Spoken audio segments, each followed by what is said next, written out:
Today's lecture is going to talk about laws that have impacted not only the deaf community, but many individuals with disabilities, whether that be cerebral palsy, intellectual disability, mobility issues. These laws were created to protect all individuals. We have what's called a then and now.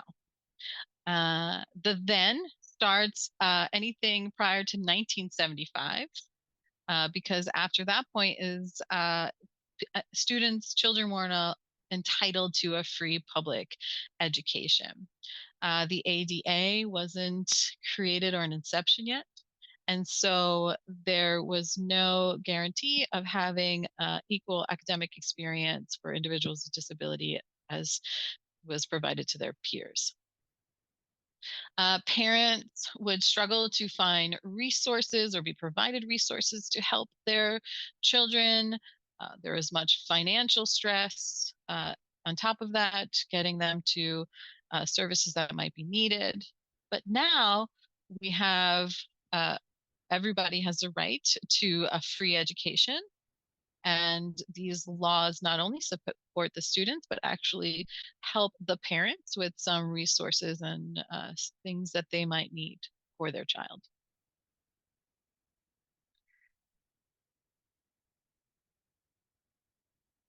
We have early federal laws that we're going to look at from the 1950s to the 1960s.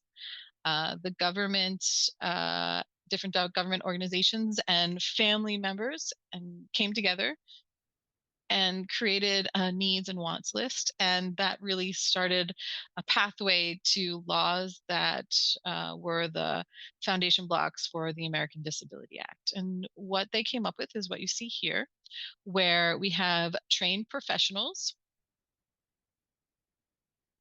In 1959, the goal of this was to find educators to be trained to work to train those working with individuals with intellectual disabilities. In 1958, we also had movie captioning, and so they would help support school systems and teachers get their films captioned. We also have Teachers of the Deaf in 1961, who were individuals specifically trained on how to work with children and teach children that are deaf and hard of hearing. After that, in 1963, you see the mental health, the mental retardation facilities and community mental health centers that were expanding new training programs that incorporated a lot of different types of disabilities, not only hearing impairment or intellectual disabilities. Then we have the Elementary Second Education Act of 1965, where the State School Act, where schools now were receiving government money. And so they were getting more financial support for students with special needs. And then there was the 1968 Special Education Law or Act, and then the 1972 Amendment, which was a new program that was called Head Start, and that created Head Start to support children with disabilities. And this starts in pre-K all the way up. They have different programs with different supports for children.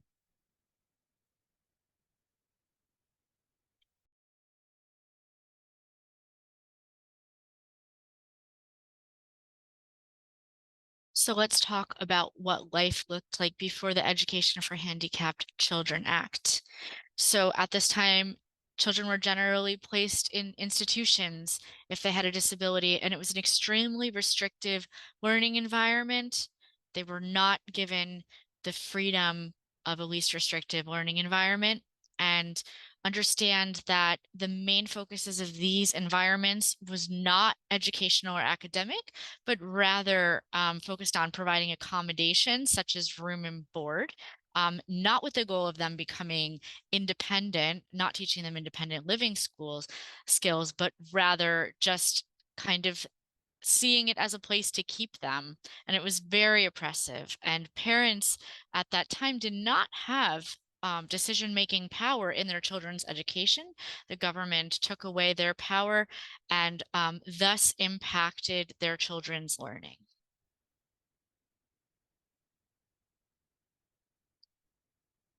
So the 504 Rehabilitation Act of 1973 was legislation that was passed, obviously, in 1973.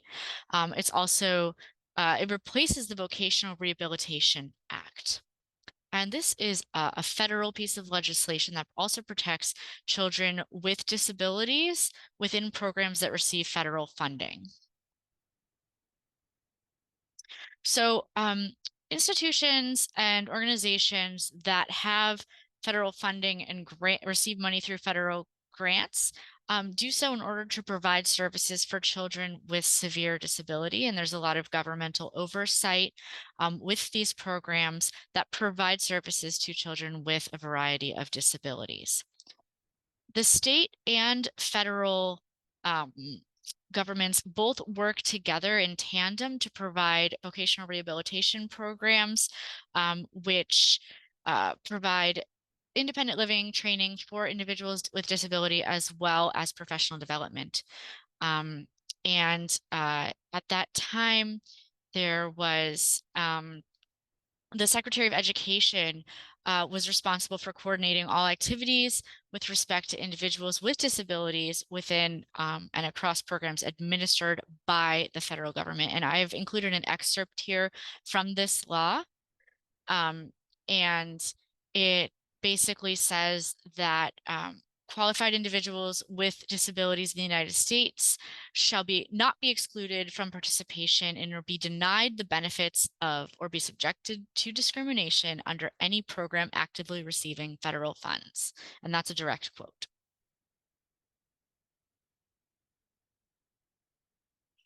So we talked about prior to 1975, and now we're going to talk about the Education for All Handicapped Children Act, which was passed in 1975.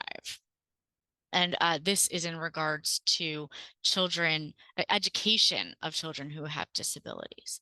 And this encompasses individuals who are deaf, blind, have emotional disabilities, and what have you. Before this, they did not receive an appropriate education and equal education. However, this law ensured that they not be marginalized and that they ensured that they did have access to a free and equal education. Children with any type of disability, 1 out of 5 were able to successfully obtain their degree, and the rest of them were not. This law excluded many people, people that were deaf, blind, emotionally disturbed, or had intellectual disability. They were excluded from a free public education. This Education for All Handicapped Children Act was created with 2 different groups in mind. Those that had a disability and that was excluded from the public education, as well as individuals with intellectual disability that were denied services, what we call now IEPs. When that law passed, it created many pathways to success and new things. There were new education programs that were created because of this. New services that were provided for people with disability services. EDHI is one of them. We'll talk about that in the coming slide. And we also had related services and resources, whereas before families would struggle to find them and have access to them. And now they're ready for the family and being offered and provided to them. Um,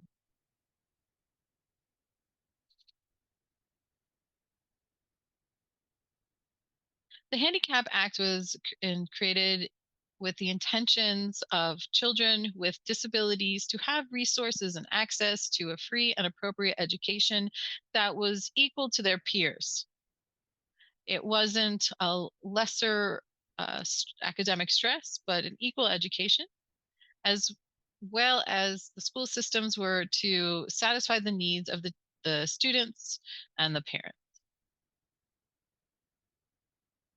They also, the purpose was to assure that the children with disabilities and their parents were protected by school systems, and that states and local agencies accepted all students, regardless of disabilities or otherwise, to a free educational program. And lastly, to provide access and to make sure that the efforts were effective. Um, for example, having a deaf child in a classroom with no sign language isn't an appropriate accommodation for this. So somebody might come in there, do an observation, assess the situation, see that it's not a good fit, and find solutions, whether that be remove them from the school system or provide other methods for them, and get them. So there are individuals who are responsible for getting them into those right places. And some other courses, DFST 3550, we're going to talk more about specific laws and cases that happen, where all of these purposes and intentions are really highlighted.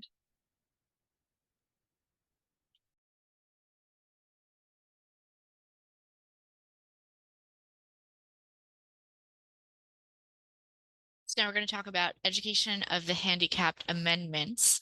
There were several amendments that were made through to these laws, and the first of them being that uh, in 1986, a change was made that mandated that states are to provide services from children beginning at birth. Prior to that, services were only to be provided from age 3 and on, and the amendment in 1986 changed that. In 1990, the name of Education of the Handicapped was changed to IDEA, or we say IDEA sometimes. And this added traumatic brain injuries under a new under a new category of disabilities along with autism. In 1997, a change was made to grant children with disabilities access to the general curriculum, as well as to developmental delays, including students up to 9 years old. And this means that parents now also had an opportunity to resolve disputes. They had recourse if there was a dispute that they were having with a school district. They now had the right and the power to take it up with the school district and dispute if they didn't agree with what was happening within their child's education.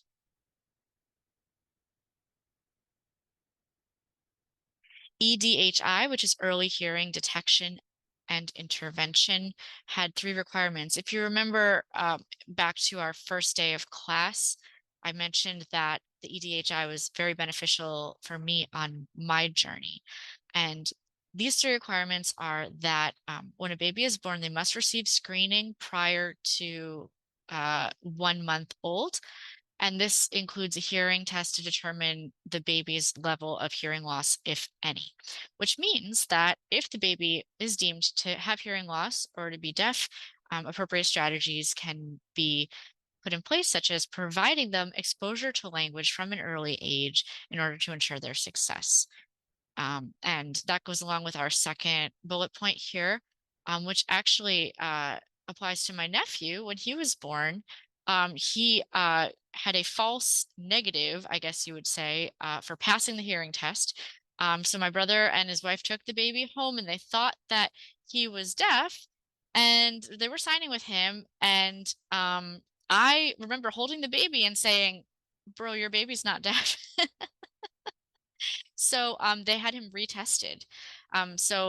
They finally were able to. I'm sorry. They thought that the baby was hearing, but I knew that I could tell that he was deaf, and so they retested him and actually confirmed that he was indeed deaf.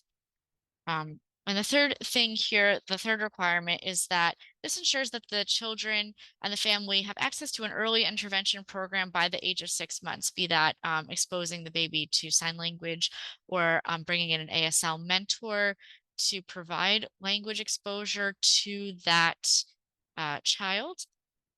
And there's several organizations out there that do provide mentors, language models to families who have deaf children or deaf-blind children. And they also help with developing independent living skills as well.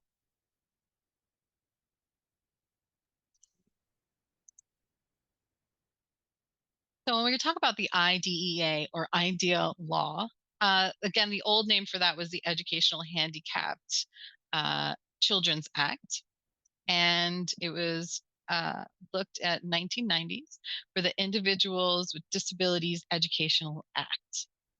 And that looked also now incorporated children from birth to the age 2. If you remember, initially it's the Handicap Act started from age 3 on. So when they amended these acts and refined them, they now include birth to 2.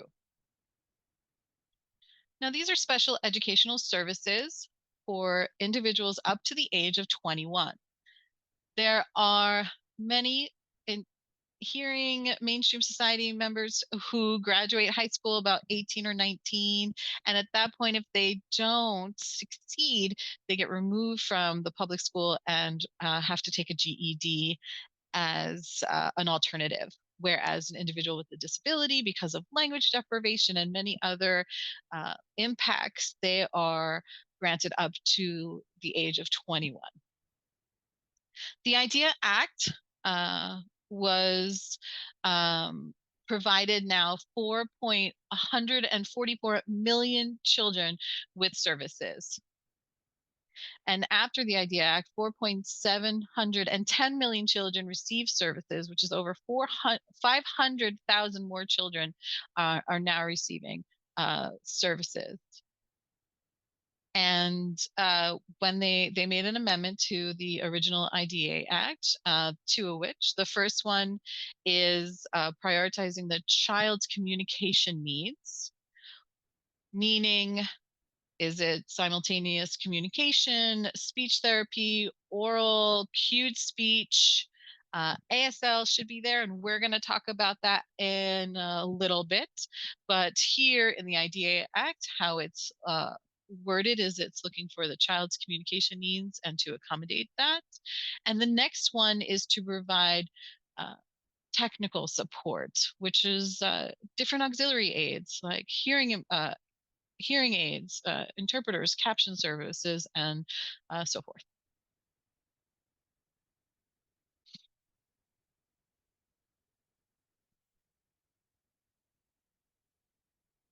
So the IDEA Act was created with the purpose, just like the Handicap Act, was to provide children with disabilities a free and appropriate education.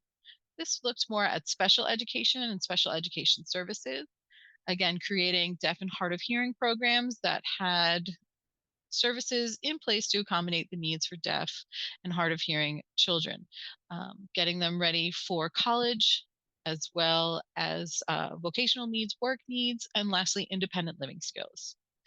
People with disabilities now support and advocacy services were provided not only to the child, but the family as well. Different family and government agencies were coming in to support and provide resources to meet goals and needs of the child. Many different coordinators and specialists are involved now in the education team to provide services for the child, again, from birth to 3, not only for the child, but for their parents as well and caretakers.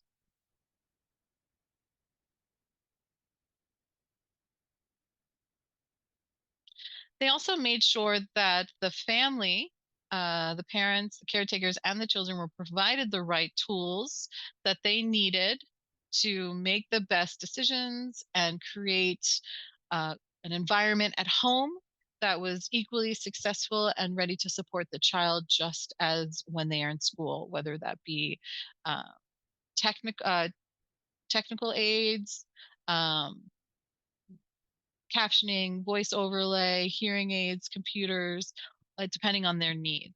I myself, as a deaf person, I got interpreters put in my classroom, as well as videos with captioning, right? So they're making sure that I was getting everything I needed in the classroom and having access to the effectiveness. And there was some overlay that you might notice with the IDEA Act and the Handicap Act. of course, because that was the cornerstone for this.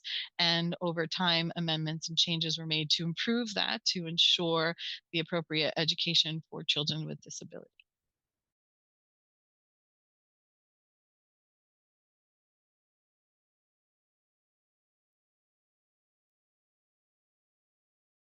So an IEP is an individualized education plan, and there were several amendments that were made to IDEA in regards to an IEP.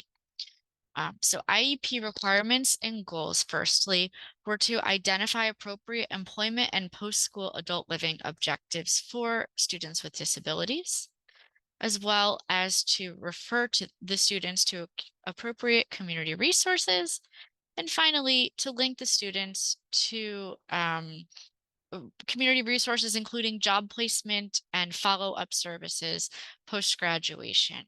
So for me personally, after I graduated high school, I wanted to go to college, but my parents had no experience with that. So the school system actually invited Gallaudet University to come and make a presentation, and uh, they invited them to come in and explain to me the pathway of how to apply for college. And that was incredibly beneficial. I was able to network with the individuals who came from Gallaudet University. And I actually did not start off going straight to Gallaudet. I actually before that needed to go to a different college because vocational rehabilitation had several uh, requirements that I needed to fulfill in order to prove myself before applying to Gallaudet University. The IEP team members consist of teachers, parents, guardians, and caretakers, as well as others who work with the student directly. That could be a speech therapist or a school psychologist, other members of specialized members of the child study team who might engage with the student directly. And um, so my experience growing up, as I mentioned, I grew up oral, learning to speak. And I had an eighth grade teacher who knew sign language. They would speak and sign. But for sixth, seventh, and eighth grade, I went to speech therapy every week. And it was a real struggle saying specific sounds like CH or S or SH. And I was just really, I remember struggling for 3 years straight, just unsuccessfully trying to produce these sounds. And I just kept running into the barriers with these specific sounds. And finally, I was done. And I went to my speech teacher and I said, I have been working on these sounds for 3 years. Why am I still here? Why can't I just quit? Why can't I be with my friends at recess instead of coming to speech class? I'm here, but it's not really benefiting me. And the speech teacher agreed with me. And they called an IEP meeting, and my parents were there, and the speech teacher was included. And there were all the different members of my educational team. And that was my first time that I felt empowered to make my own decisions about my own education. That was in eighth grade. And after that, I didn't have to go to speech therapy anymore after that semester. And then for all of high school, I didn't have to attend speech therapy anymore as well. So I'm very grateful for the speech teacher for calling that meeting and supporting me in that decision.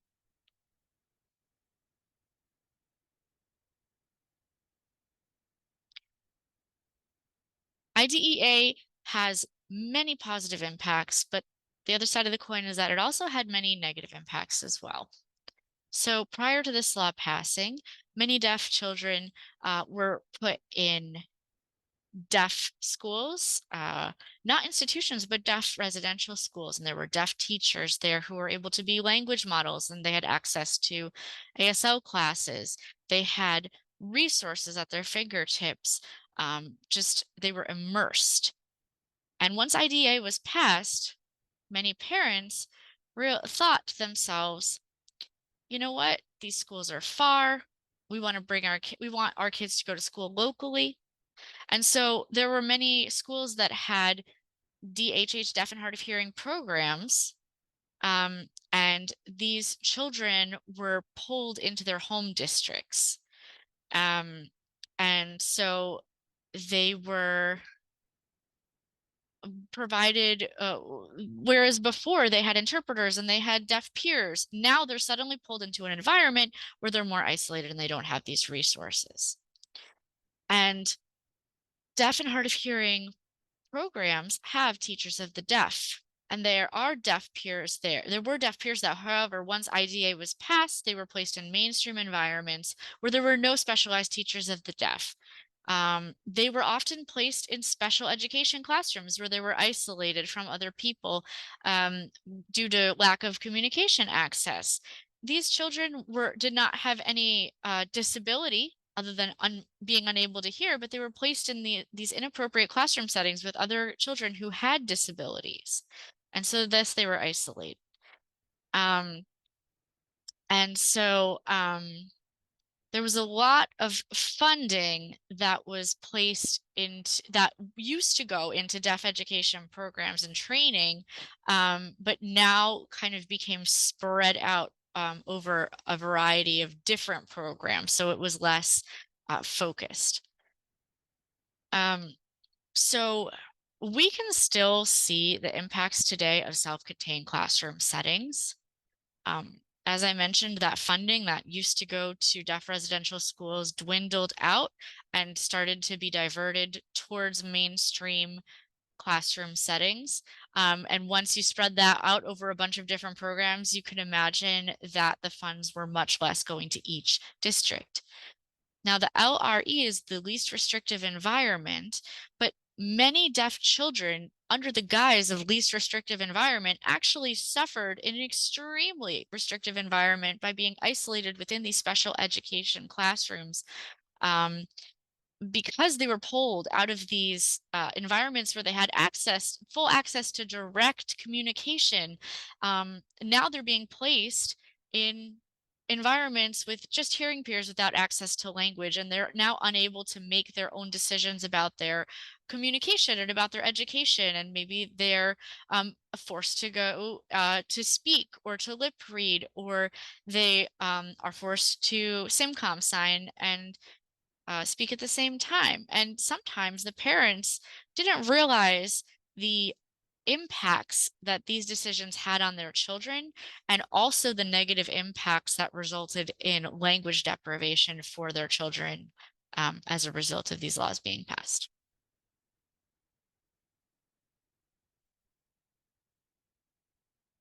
So, as I just mentioned, the least restrictive environment, LRE, I am going to show you this brief clip about the impacts of the least restrictive environment. And after you watch it, I want you to head over to iCollege and post some discussions about that.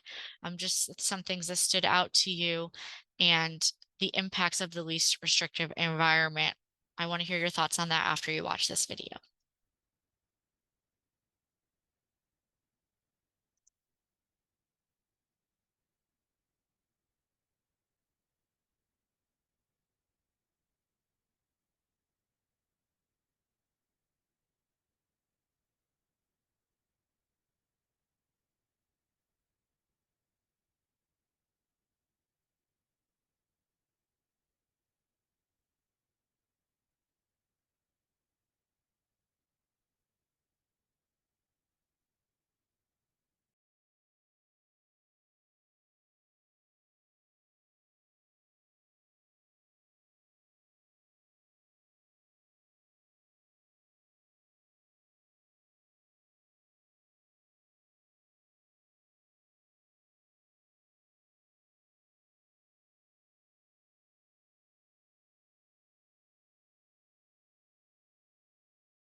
So we can see that the least restrictive or environment can be extremely limiting for many individuals. And you can see the stories of these people who have been affected by it.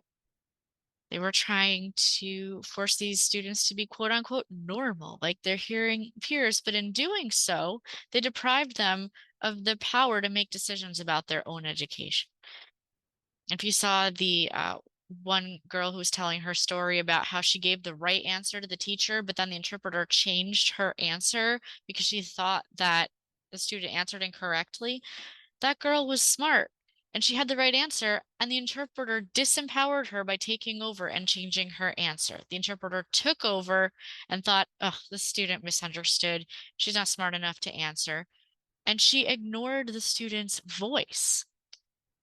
So I challenge the least restrictive environment with the thought that it can instead be an extremely restrictive environment because it prohibits the deaf students from interacting with their hearing peers in a least restrictive way, in a direct where direct communication access is available.